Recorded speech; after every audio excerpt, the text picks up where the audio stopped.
Welcome back to another mini vlog. ఈ రోజు అయితే బయోటిన్ రిచ్ లడ్డూలు చేసుకుంటున్నాము. ఆ రెసిపీని మీతో షేర్ చేయడానికి ఈ వీడియోతో స్టార్ట్ చేసాము. చూసేద్దాం రండి. సో ఇంగ్రీడియంట్స్ అయితే ఫస్ట్ 2 కప్స్ పల్లీలు తీసుకోవాలి. అండ్ దాంతో హాఫ్ కప్ వచ్చేసి గుమ్మడి గింజలు, హాఫ్ కప్ పుచ్చకాయ గింజలు, హాఫ్ కప్ అవిసె గింజలు, హాఫ్ కప్ వచ్చేసి తెల్ల నువ్వులు తీసుకున్నాము.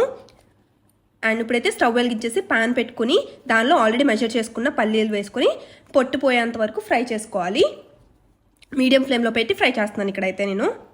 అండ్ ఇక్కడ ఫ్రై అయిపోయినాయి, ప్లేట్లోకి తీసేసుకొని నెక్స్ట్ అదే ప్యాన్లోకి మెజర్ చేసి పెట్టుకున్న గుమ్మడి గింజలు, పుచ్చకాయ గింజలు, ఫ్లాక్ సీడ్స్ అండ్ తెల్ల నువ్వులు వేసి చిట్పట్ అనేంత వరకు ఫ్రై చేసుకోవాలి.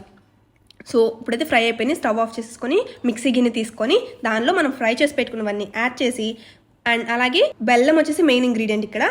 అది ఏదైతే పల్లీలు తీసుకున్నామో దాంతో 3 కప్స్ అనేది జాగ్రీ యాడ్ చేసుకొని మనం మిక్సీ అనేది పట్టుకోవాలి. సో మిక్సీ పట్టేసుకున్నాక దాన్ని వేడిగా ఉన్నప్పుడే కొంచెం ఇలా బాల్స్లా చేసేసుకోవాలి. సో దాని నుంచి మనకు ఆయిల్ అలాగా ఎక్స్ట్రాక్ట్ అవుతుంది. సో ఇంకా విడిగా ఆయిల్ ఇలా ఏం యాడ్ చేయక్కర్లేదు. సో మన లడ్డూస్ అయితే రెడీ అయిపోయినాయి. ఇది రోజుకి మనం ఒకటి తినడం వల్ల మన హెయిర్ ఫాల్ అనేది కూడా కంట్రోల్ అవుతుంది. సో అందుకే మేమైతే ప్రిపేర్ చేసుకున్నాం. For more interesting videos do follow our channel and subscribe. Bye.